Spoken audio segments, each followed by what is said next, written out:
So, Robin, when in fact did Queensland Fruit Fly arrive in Melbourne? Well, in the winters of 2011 and 12, which were very mild winters in Melbourne, we believe that Queensland fruit fly arrived at the top of the Yarra Valley. Obviously, it was in Victoria before that, but when it got into the top of the Yarra Valley, it's my estimate that it took 5 or 6 years to move down from the top to the bottom and out into the northern suburbs. So the areas that would have got it first would have been Eltham, Kangaroo Ground, Diamond Creek, Wattle Glen, and slowly it moved out and started to spread around the northern suburbs. And to my knowledge, it is now as far as Glen Waverley. We had a couple who are members of Sustainable Macleod, even though Glen Waverley is a long way off. And they told me the other day that it had reached them. So that could be because somebody had taken some fruit that was contaminated. It may not be because the Queensland fruit fly has actually um, spread or flown that far. So we were first aware of it in Macleod when it hit Watsonia. Um, and it was bad for a couple of years in Watsonia before it hit Macleod. And I believe that it was about 6 years ago that it came to Macleod. It only flies quite short distances, perhaps 400 metres at a time, and that's probably why it takes so long to move from suburb to suburb. But I can tell you that it's already in Ivanhoe, and I would expect it to be in places like Kew and Preston this year, this season. So it does sound as though you think that it's still spreading, even if it hasn't covered the whole of Melbourne. Oh, I do think it's still spreading. It's, you know, right out as far as Lilydale, it's in Doncaster, it's all over the place. And it's also, of course, in central Victoria. So areas like Harcourt, Bendigo, Castlemaine. Um, yeah. Mm.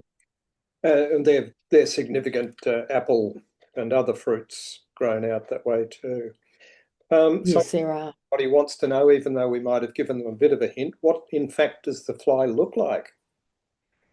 Okay, so here I have it on the screen. Now it's a fly that's 6 to 8 millimeters in length. It's just short of what a housefly would look like, but it's much more difficult to see. However, there are some indications on the body that it is a Queensland fruit fly. I should say there are over 4,000 fruit flies worldwide. About 350 of them attack crops.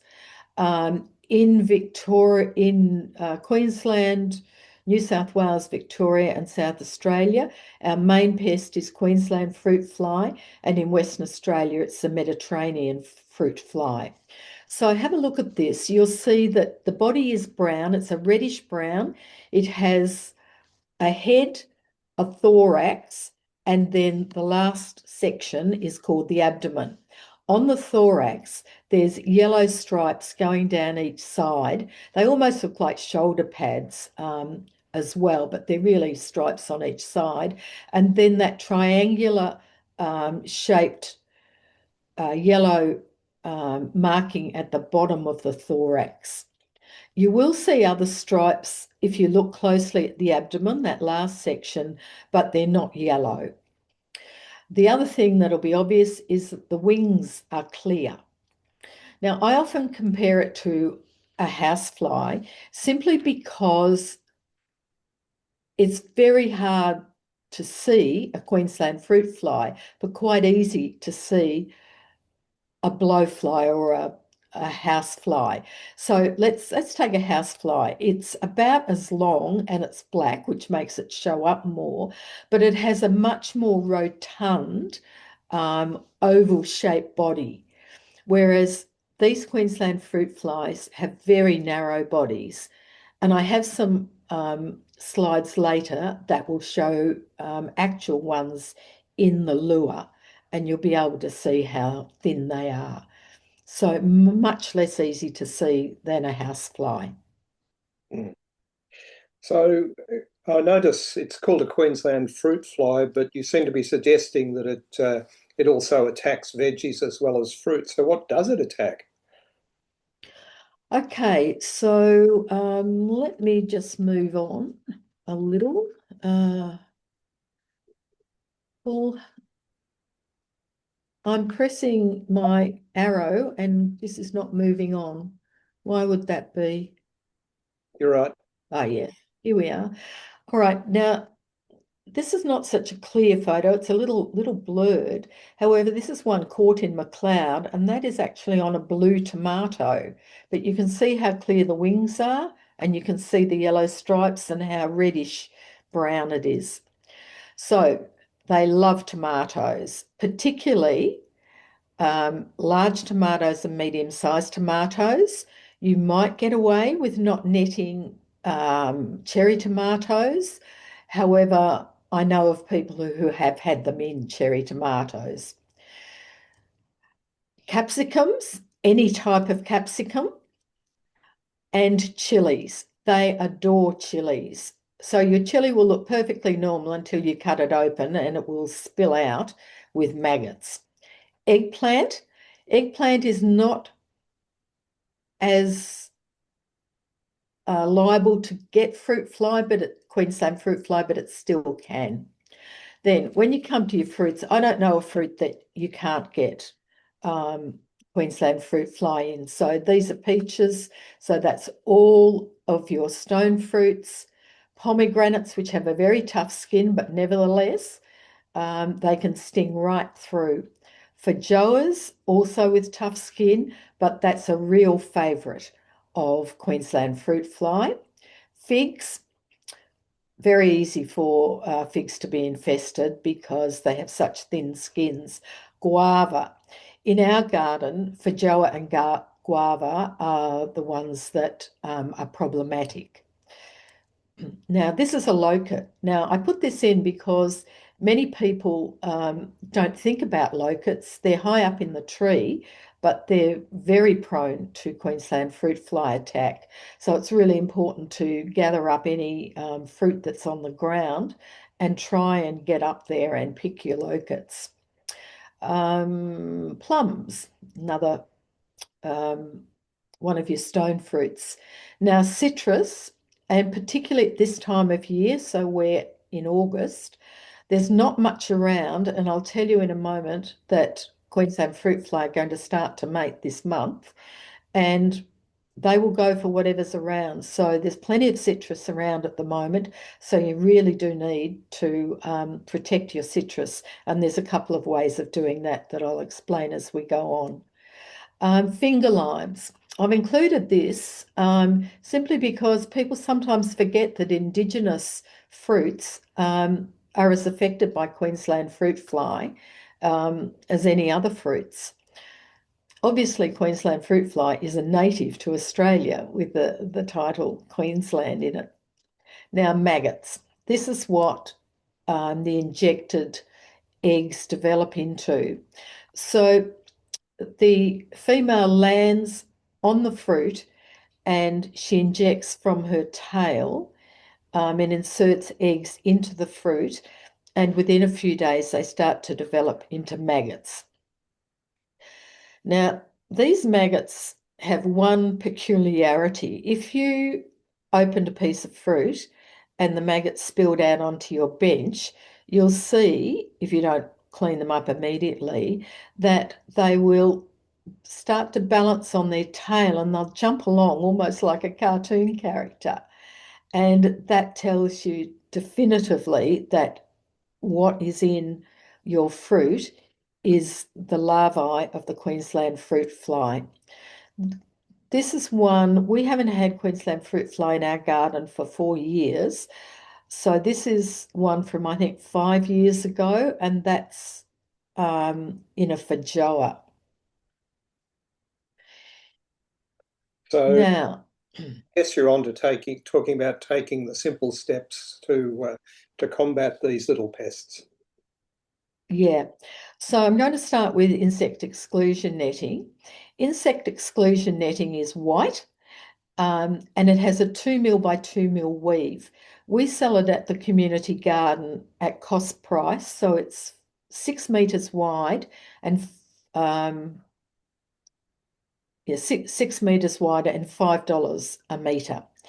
Um, we suggest that people buy it if they're netting fruit trees in 6 meter by 6 meter squares. And the reason for that is that we didn't do it in the beginning and we thought 5 meters would be okay for some of our fruit trees at the garden. But of course, what you get is a kind of a curtain effect where it won't drop to the ground. And it's really important that you weigh the base of the net down with bricks or we use some terracotta piping we've got or soil or mulch because Queensland fruit fly can easily crawl underneath the net and up inside. So it must be secure at the base. So 6 by 6 means that each edge will meet the ground. It does mean you need to prune your trees, and we use thinning pruning, which is a terrific way of keeping your trees low. Um, you will, of course, during winter get water shoots shooting up, but you just prune those out um, come spring. Now, at the community gardens, the Sustainable Macleod Community Garden, we were very fortunate to have this shade cloth structure built um, some years ago to protect the fruit from sunburn. And essentially, on very hot days, what was happening was that the stone fruit was heating up from the inside, that is, the stone was heating up, and the fruit would look fabulous on the tree, but when you picked it, it was just mush. So we were able to use the edges of this to attach netting. And again, we've used the 6 meter wide netting. We've got several uh, drops of it, which we've overlapped. And that's been very fortunate, but not many of us are in a position to create a structure such as that. So these are some of ours at home. You can see this is guavas on the left, the feijoa on the right, and I think it's vegetables down the front on the left. At the community garden, we use these terracotta pipes that we dug out of the ground at some stage. They're very good for holding the net down. We also use, we're using mulch here to weigh the ends down, and I'll come to those green structures in just a moment. We also use sleeves on some fruit and vegetable. Um, with these eggplants here, the main reason I actually use these sleeves is because I pull them very tight around the stalk above the calyx. So the calyx is the green part, and that stops the eggplant caterpillar entering. So the moth of the eggplant caterpillar lays its eggs in the calyx, and then when the eggs hatch, the caterpillars crawl down into the eggplant, and that's where you get that sort of poo trail, that black poo trail. So by pulling these quite tight against the calyx, these ones could be tighter, I can see. We both exclude Queensland fruit fly and eggplant caterpillar. But if you have a look at these would have been quite small when the net bags were put over them, and now they're quite fat and plump. And the Queensland fruit fly can um, inject its eggs through the net and into the flesh of the eggplant. So I prefer not to use bags. I find them messy. Um, I'm always trying to put some sticks or a cross piece in to keep the bag away from the flesh so that they can't be stung. But in general, I'd much prefer to just use netting. Now, net structure supports. You can see in this photo, this is tomatoes in the front of this wicking bed. They're still in flower. I always net my tomatoes when I plant them, but it's not too late to net these because they're only at the flowering stage. But you can see in the background, there are conduit hoops attached to the wicking beds. So they're just attached by saddle clips or saddle screws. Um, and then we throw a net over them. We have had some difficulty with fitted net because the wooden, the macrocarpa that the sides are made from tends to warp a little bit and it's hard to get a good seal. So you can see if you look at the net on the left, that is not well sealed.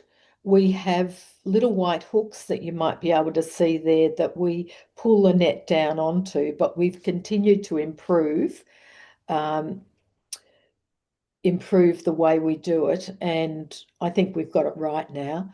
It's 4 years also since we've had a Queensland fruit fly attack in the community garden. Now, if you look on your right, that kind of netting is no longer legal in Victoria. So that's not the type of netting that you can use anymore. And the weave is too wide.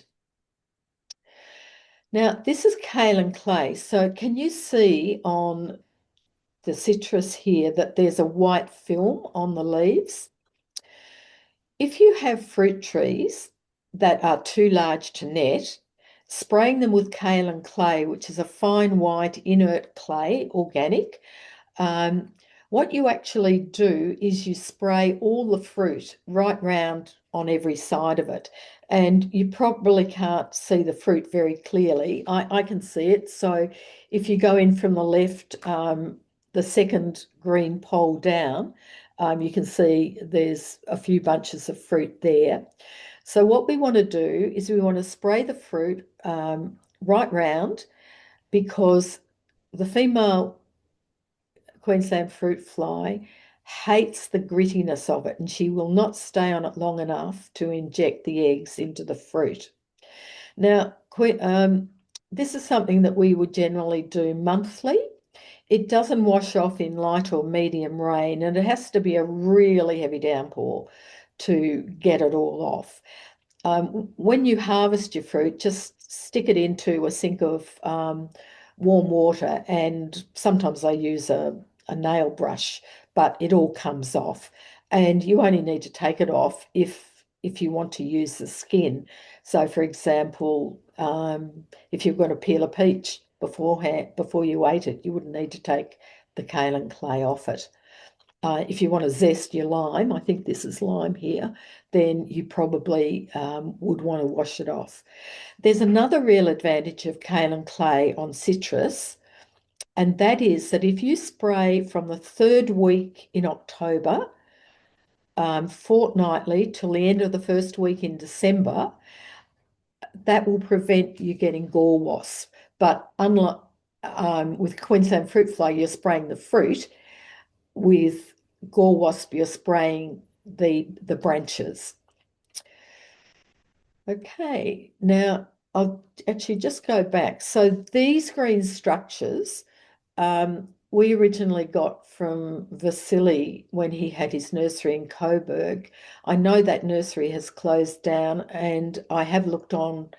He may still have an online shop, but I haven't seen it for quite some time. But sometimes you can get these secondhand on eBay or Gumtree. Um, so basically, you just push them together, and you can cover several trees by extending the the uh, um, the structure further out if you want. We've done that. So that's what it looks like when the net's thrown over.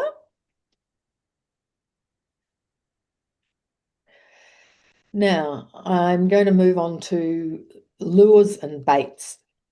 So this is a wild May lure. As you'll see, and you'll see this with protein bait bottles as well, it has a yellow lid, and that yellow lid is there to attract Queensland fruit fly to it. If you make a homemade bait bottle, say out of a PET bottle, you'll need to paint the top section. That's where it moves in to the pouring spout. You'll need to paint that whole area yellow. You'll see that the wild May comes up to a line in the bottom of the lure bottle there. So it's about the 20 ml line, and the way these bottles are made, it just so happens that there's an indentation where the base has a rim and then it goes straight up. So you only have to put wild May into up to that line. With wild May, you do have to check it each week because it does evaporate. And what you do is you place it on the east side of the tree, that's morning sun, but away from hot sun, in the canopy at about a height of 1.5 to 2 meters. The other thing to tell you about it is that, let me see if I can, no, is that it's preferable to use it year round. We certainly do at home. And the reason for that is that sort of in March and April, you'll have a lot of females, but they'll start to die off and they'll probably be all dead by May. But the males congregate in what's called leks, as someone has said, like, 10 men at the pub in groups of about 10 in evergreen trees. And they overwinter and they're there to immediately mate with the females once the females emerge from the ground, from their pupae stage. So we like to basically, I say, mop up the males over winter so that they're not there and we get a better start to the season. Now, this is what my wild May looks like. It's very hard to buy in Melbourne. I do not understand why. Bunnings don't have it. Most nurseries don't have it. We sell it for $12.50 at the community garden, but it would be $25 anywhere else. The lure bottles themselves you can buy at Bunnings. We did have a couple of thousand, I think, but once we've been through that, we really didn't think we would be able to get through another box. So we send people to Bunnings for that. Okay, now the reason I've put this slide in is that these are Queensland fruit fly, but they don't really look like that. And it's because they've drowned in the wild May, and that changes the look of them. So you really can't see those yellow stripes anymore. The wings don't really look clear. The body still looks reddish brown. So it can be hard to tell if you're checking whether you've actually caught anything. So if you're using wild May, I wouldn't worry about it. I'd just assume that you are catching Queensland fruit fly. Now, the one thing I should say is that the wild May, which is plant-based, it comes from a Myrtaceae family. It's a leptospermum. It is attractive only to males. And that's because wild May smells like the female. It's a pheromone that smells like the female and attracts the males. Now, I like these dry lures. You can buy these from Bunnings. I think you can buy them from Bulleen Art and Garden. And if you look just under the lid, you'll see a pinkish colour, and that is the wick. The wick is inserted into the lid, and you can replace the wicks. So this is a pretty cheap way of trapping Queensland fruit fly. The wick will last a season. Um, it has the same pheromone as wild May. And again, you just hang it up in the foliage of the tree. Now, this is about, I think I counted about 50 males here. So this came out of one of our dry lures last year. And remember, we didn't have any infestation, but they're around because this is what we caught. Um, and they look kind of big there, but they're really, really very tiny.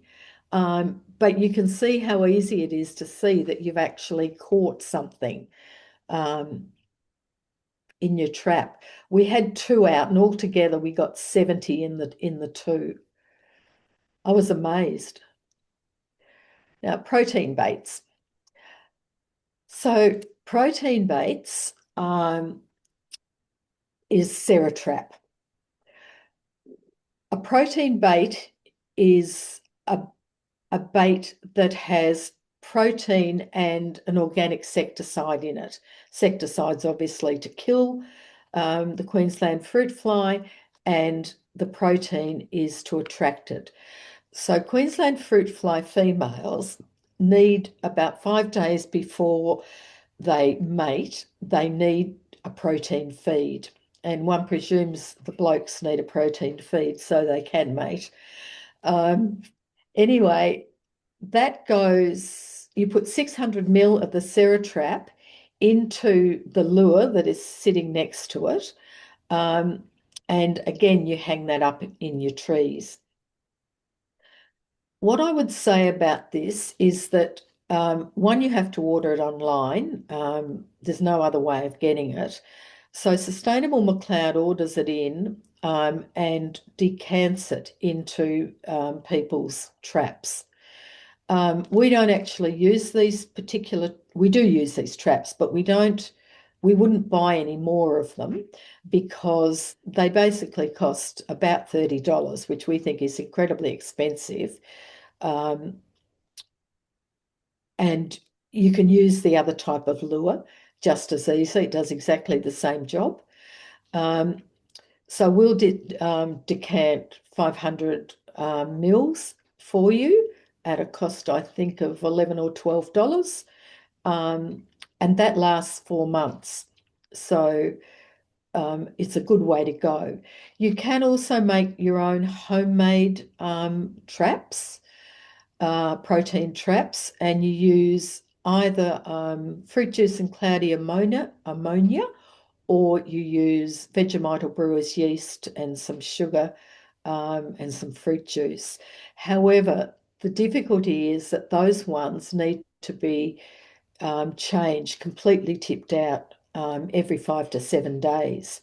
So with Ceratrap, for example, if you had found that you had a lot of blowflies or something in it and you wanted to get rid of them, you could simply strain the Ceratrap liquid into a jar and then tip it back in and throw out the insects.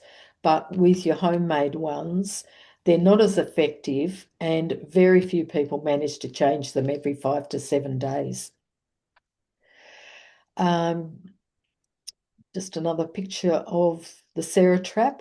You can sometimes buy packages that are cheaper and mean that the bottles are cheaper, but I'd look at Pestrol online if you're looking for Ceratrap.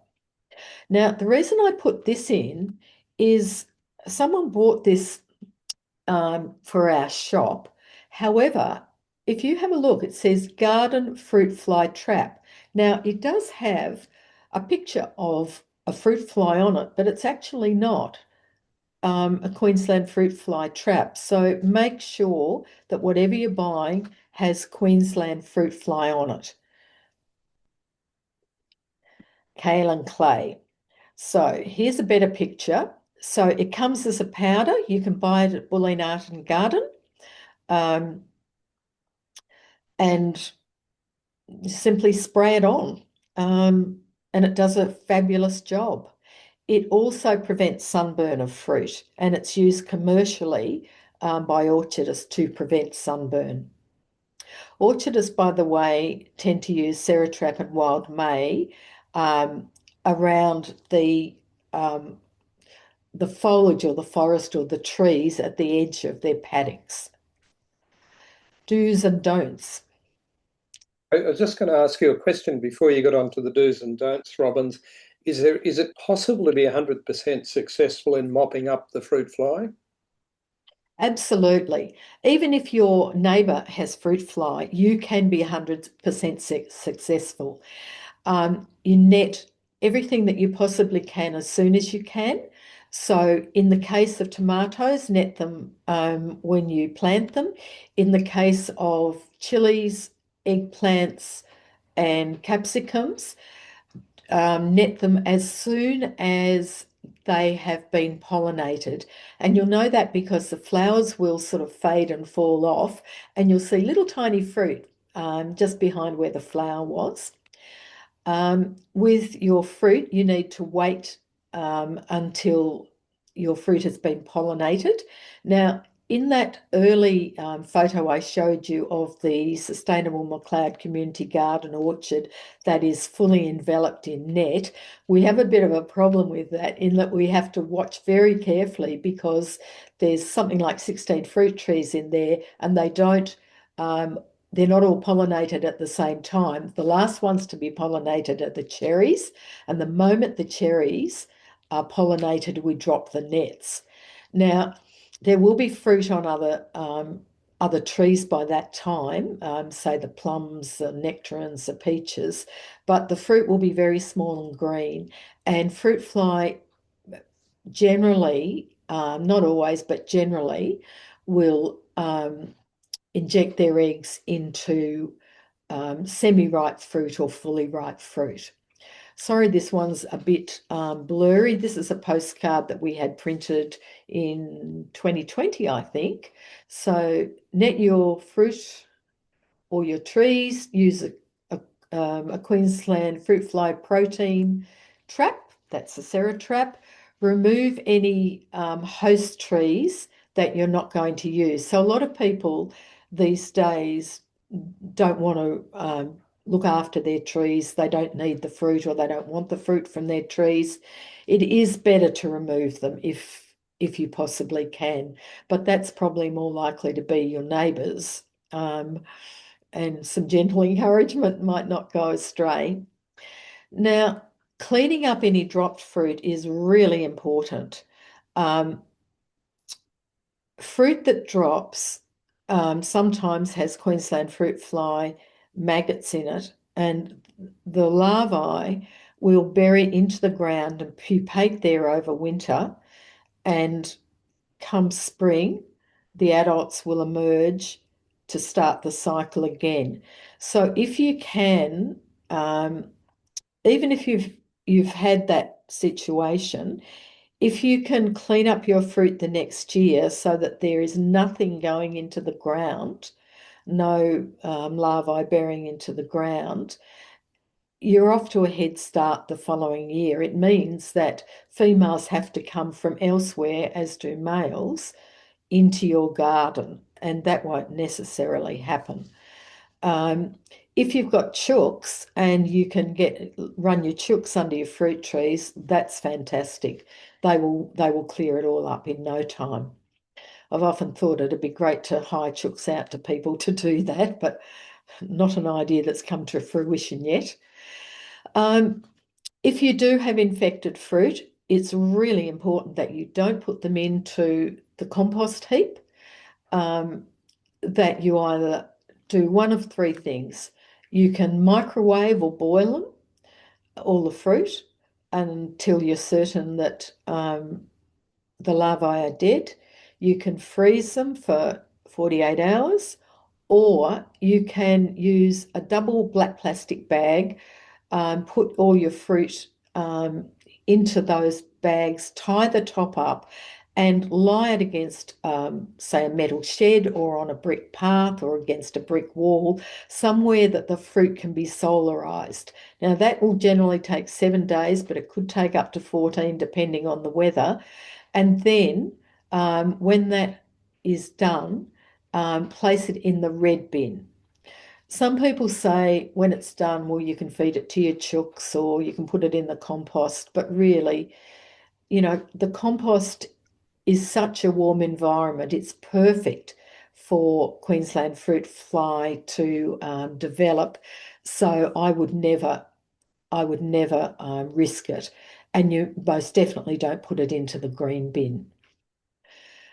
Um, okay, so So perhaps in supplies. response and how people might get hold of things.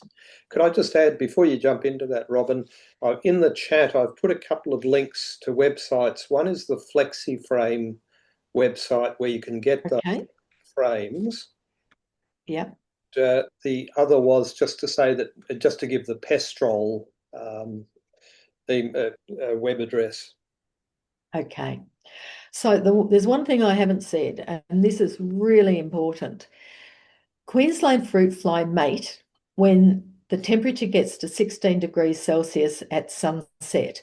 Now, yesterday it was 14 degrees Celsius at sunset. Generally, you get 2 days in the second half of August it where we reach that temperature. I don't think we've got there yet, though it was a fairly warm day today, but you can assume that they will begin to mate within the next 2 weeks, and it will probably happen 2, 3, 4 times. So this is the time to get your Queensland fruit fly prevention strategy in place. Okay, so you were asking Paul where to get supplies. That's right, yes. Okay, so net you can get from Sustainable Macleod at cost, or you can buy from Bulleen Art and Garden. Wild May, we are the only place that we know of that you can get it, and again, it's at cost. The dry lures you can get from Bunnings and I think Bulleen Art and Garden. The Ceratrap you need to order online or come to the garden with a container so that we can fill it for you. Kale and clay, buy that at Bulleen Art and Garden. It's a powder, it comes in a brown paper bag. And they call it Uh, alcohol. oh, they do. They call it overhaul there. There are various names for it. I would also recommend that you look on YouTube. Um, Another place you can buy supplies is Edendale Farm, and I had a look at those. They sell different types of lures than we do, and they have a wafer in them. I think for our equivalent of wild May. They also sell sticky traps, but we don't recommend sticky traps because they catch all sorts of insects, including bees. So for us, that's out. But you could look at the Edendale site, Edendale Farm site, see what they've got. Are there any more questions, Paul, from you? And if not, I'll throw it over to the audience. Well, the only other question was any other resources, but I think you've possibly covered that. I think so. Mm. I have Yes. a question. Yes, Makoto. Yes, so my question is do we need wild May and Ceratraps if we net everything? I would say no. If you do a really good job of netting, and the Queensland fruit fly can't get under the net, then I think you're right. If you get holes in your net, I suggest that you just get a cable tie and poke it through the net and pull it tight because they can certainly get in through holes. I think it's worth using the dry lure, and you only need one. I think they cost maybe $30, which includes the wick, and then you can replace the wick the next season, simply so that you know they're about. So wild May is primarily used as a monitoring device. Something else I was going to say there. Can't remember it. I might come back to it if I do. So sorry, so can I ask again? So if we net, if we do very good netting, we don't need wild May and Ceratraps, but we need dry, what did you say, dry? Yeah. Look, technically, you wouldn't even need a dry lure, but having one so that you know that the males are around, and looking for the females, I think is worth it. Okay. Okay, thank you. Yeah. I know what I was going to say. So wild May and Ceratrap will mop up about 10% of the population. And that's why at Sustainable Macleod, we are enthused about netting, and that's our primary strategy. Oh, certainly go to our website for resources. We have a lot on our website. So if you go to, I think it's projects, and then drop down the menu to Queensland Fruit Fly, and then go to blog. On the right-hand side, you'll see an index, and one of the lines of the index is Queensland Fruit Fly. Okay. Could I ask a question? Sure. I think it's just Yvonne or Julie? It's Julie. Hi, Julie. Hi. Just could you clarify, because with the netting and everything, I'm thinking about pollination. So Yeah. you're saying, so I've got a very small, it's only a couple of years old, apricot and a peach tree. Are you saying that it's okay to leave them not netted until the flowers drop off and the very first signs of the fruit appear? Yes, I am saying that. Okay. Yeah. Thank you. Yeah. Thanks. I'm just flicking through a couple more photos here to just show you the way we've netted. If you find your tomatoes are getting too tall, just trim the tops of them off. So this is another dry lure here. And this was a homemade one. It hasn't really fitted into the screen, but the liquid in the bottom is kind of brown. Okay, any more questions? If not, we will finish a few minutes early.